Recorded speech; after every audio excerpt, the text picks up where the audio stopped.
블랙홀 방정식을 종이에 적어봅니다. 그리고 시간을 거꾸로 돌립니다. 부호 하나. 딱 하나를 뒤집었을 뿐인데 종이 위에 있어서는 안 될 천체가 나타납니다. 모든 것을 삼키는 블랙홀의 정반대. 삼킨 모든 것을 도로 뱉어내기만 하는 구멍. 방정식은 분명히 말합니다. 이런 게 반드시 존재해야 한다고. 그런데 이상합니다. 우주 어디에도 그 모습을 본 사람이 단 한 명도 없습니다. 100년 동안 인류는 보지도 못한 천체를 오직 수식만으로 뒤쫓아왔습니다. 오늘 그 실종 사건을 엽니다. 이건 그냥 블랙홀 이야기가 아닙니다. 사라진 쌍둥이를 찾는 100년짜리 수사입니다. 그리고 수사엔 순서가 있습니다. 오늘 우리는 세 가지를 차례로 추적합니다. 첫째, 방정식이 예언한 수상한 통로, 이름하여 웜홀의 정체. 둘째, 그 문을 여는데 필요한 단 하나의 열쇠, 음의 에너지. 셋째, 삼켜진 모든 것이 쏟아져 나오는 반대편 출구, 실종된 쌍둥이 화이트홀입니다. 자, 첫 번째 단서부터 갑니다. 첫 번째 단서, 통로의 정체입니다. 이야기의 시작은 1916년입니다. 독일 물리학자 슈바르츠 실트가 아인슈타인의 중력 방정식을 풉니다. 그 결과 빛조차 빠져나오지 못하는 감옥, 블랙홀의 존재를 처음 예언합니다. 그런데 바로 그 몇 달 뒤 오스트리아 빈의 젊은 물리학자 루트비 플람이 아무도 눈치채지 못한 것을 발견합니다. 슈바르츠 실트와 같은 해였습니다. 블랙홀의 기하 구조 안에 두 개의 우주를 잇는 목구멍 같은 통로가 숨어 있었던 겁니다.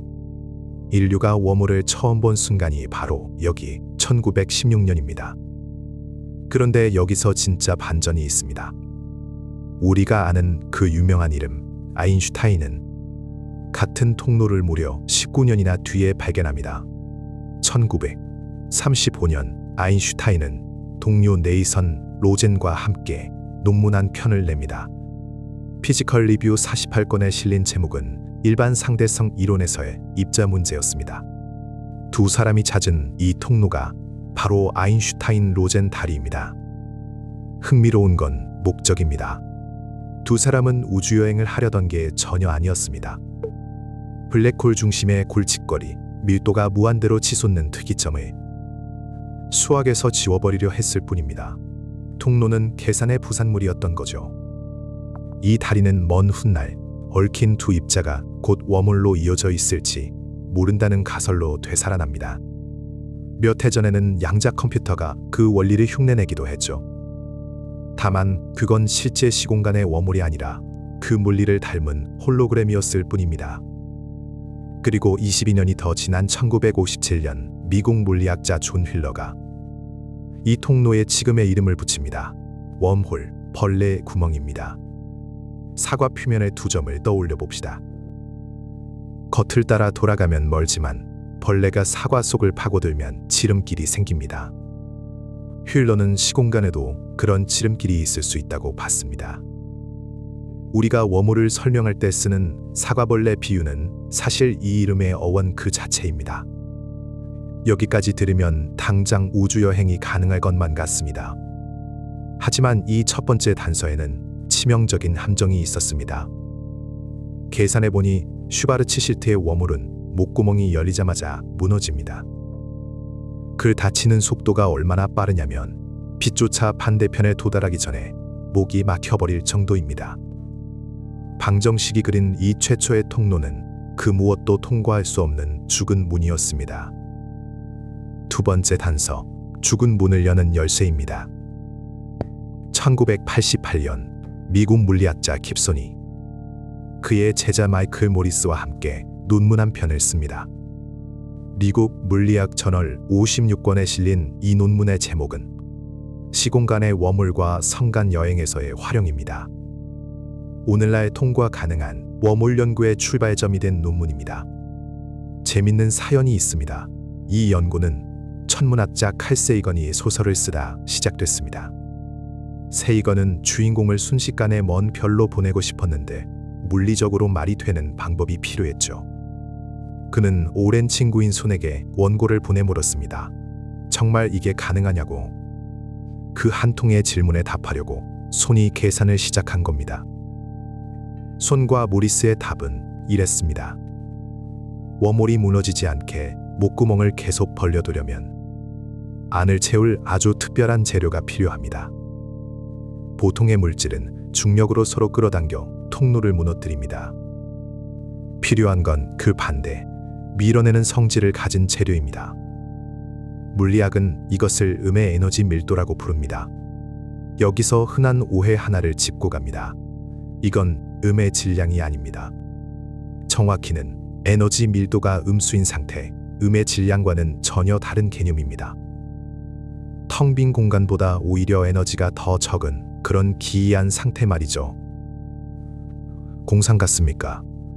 그런데 이 우주는 그 기이한 상태를 실제로 품고 있습니다.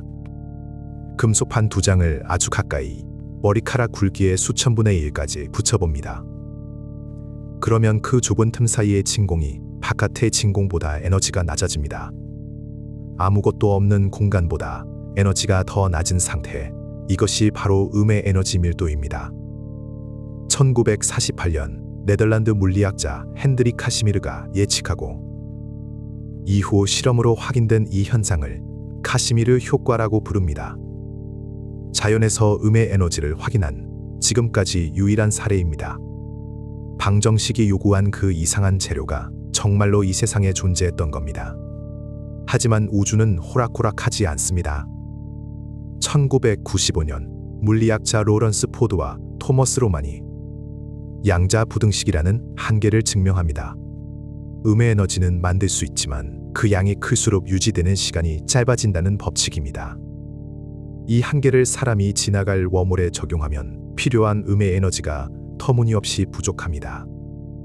두 사람의 결론은 냉정했습니다. 사람이 통과할 웜홀은 매우 있을 법하지 않다는 것이었죠. 문을 여는 열쇠는 분명히 존재합니다. 다만 그 열쇠가 터무니없이 큽니다. 이 계산이 가장 아름답게 펼쳐진 곳은 뜻밖에도 영화관이었습니다. 2014년 영화 인터스텔라. 이 영화의 웜홀은 상상이 아니라 손의 실제 계산으로 그려졌습니다. 손은 정확한 중력 렌즈 방정식을 제작진에게 넘겼고 그 결과는 두 편의 논문이 되어 2015년 학술지에 실렸습니다. 극장에 걸린 그 화면이 그대로 심사를 통과한 학술 논문이 된 겁니다. 대중은 웜홀을 하늘에 뻥 뚫린 구멍으로 상상하지만 손의 계산에 따르면 웜홀은 구멍이 아닙니다. 지름이 킬로미터의 투명한 공, 거대한 유리구슬 같은 구체입니다. 그 표면에 저 멀리 다른 은하가 통째로 비쳐 보이죠. 영화 속 그 모습이 물리적으로 가장 정확한 웜홀의 얼굴입니다. 참고로 이 웜홀을 계산한 깁소는 2017년 중력파 검출 공로로 노벨 물리학상을 받았습니다. 세 번째 단서, 이제 사건의 핵심입니다. 반대편 출구, 실종된 쌍둥이입니다. 맨 처음 봤던 방정식으로 돌아가 봅시다. 시간의 부호를 뒤집으면 나오던 그 천체 말입니다. 블랙홀이 모든 것을 삼키고 절대 내보내지 않는다면 화이트홀은 그 정확한 거울상입니다. 안으로는 그 무엇도 들어갈 수 없고 안에 있던 것은 끊임없이 뱉어내기만 합니다. 수학적으로 이건 완벽하게 유효한 일반 상대성의 해입니다. 존재하지 말아야 할 이유가 없습니다. 블랙홀에게는 태어날 때부터 잃어버린 쌍둥이가 있었던 겁니다. 그런데 방정식이 이토록 또렷하게 그리는데 왜 아무도 못 봤을까요? 여기에 화이트홀의 가장 얄궂은 성질이 숨어 있습니다. 뱉어내기만 할 뿐 아무것도 받아들이지 못합니다. 그런데 우주에는 물질과 빛이 가득하죠. 화이트홀 근처로 무언가가 다가가는 순간 그 표면은 불안정해지고 순식간에 평범한 블랙홀로 무너져 버립니다. 태어나자마자 자기 쌍둥이로 변해버리는 셈입니다. 그래서 우리는 하늘 가득한 블랙홀만 보는지도 모릅니다. 피어나자마자 쓰러지는 꽃처럼 화이트홀은 존재하는 순간 이미 사라지고 있는지도 모릅니다. 그렇다면 이 쌍둥이는 그저 종이 위의 유령일까요? 최근 물리학은 화이트홀에게 다시 기회를 줬습니다. 2014년 이탈리아 물리학자 카를로 로벨리가 할 하가드 연구진과 대담한 제안을 내놓습니다. 이 아이디어는 이듬해인 2015년 피지컬 리뷰 D90 비권에 정식으로 실렸습니다. 핵심은 이렇습니다. 블랙홀은 영원한 검은 무덤이 아닙니다. 아주 오랜 시간에 걸쳐 조금씩 에너지를 잃다가 중심이 양자중력의 영역까지 압축되면 그 지평선이 블랙홀의 것에서 화이트홀의 것으로 뒤집힌다는 겁니다. 삼켰던 모든 것을 먼 미래의 화이트홀이 되어 다시 토해낸다는 시나리오죠. 로벨리는 이 중간 단계의 천체를 플랑크 별이라고 불렀습니다. 그리고 2024년 이 시나리오는 뜻밖의 곳으로 이어집니다. 블랙홀이 증발을 거의 끝내고 남기는 화이트홀 잔해는 질량이 벼룩알 정도로 작지만 사라지지 않고 우주에 남습니다. 몇몇 연구자들은 우주 곳곳에 흩어진 이 미세한 잔해들이 바로 우리가 정체를 모르는 암흑물질일 수 있다고 제안합니다. 우주 질량의 대부분을 차지하면서도 눈에 보이지 않는 그 암흑물질이 실은 늙어 죽은 블랙홀이 남긴 화이트홀의 유령일 수 있다는 겁니다. 삼켜졌던 모든 것이 어쩌면 지금 이 순간에도 우리 곁에 조용히 흩뿌려져 있는 셈이죠. 그럼 관측 증거는 정말 하나도 없을까요? 딱 하나 용의선 상에 오른 후보가 있습니다.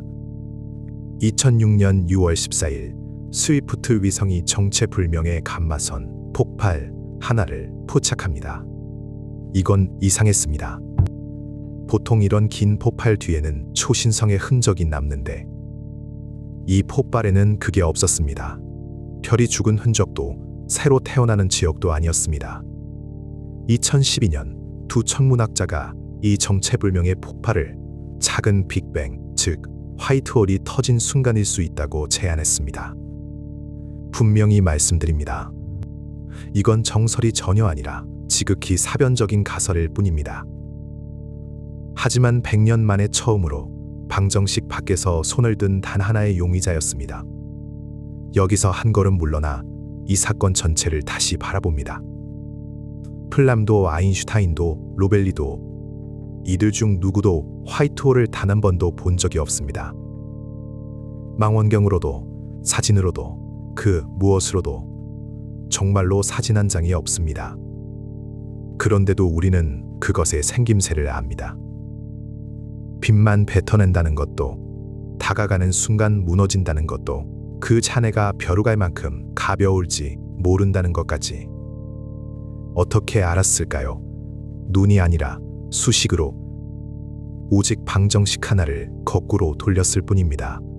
연필 끝에서 시작된 몇 줄의 방정식이 인간이 평생 가볼 수 없는 곳, 빛조차 빠져나오지 못하는 그 어둠의 반대편을 이토록 또렷하게 그려낸 겁니다.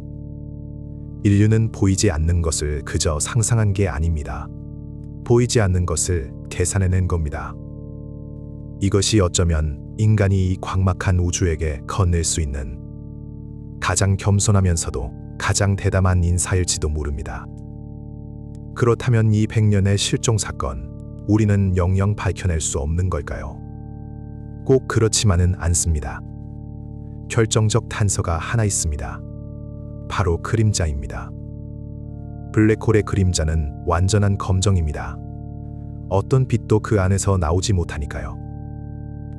하지만 웜홀이나 화이트홀은 사건의 지평선이 없어서 반대편의 빛이 목구멍을 통해 조금씩 새어나옵니다.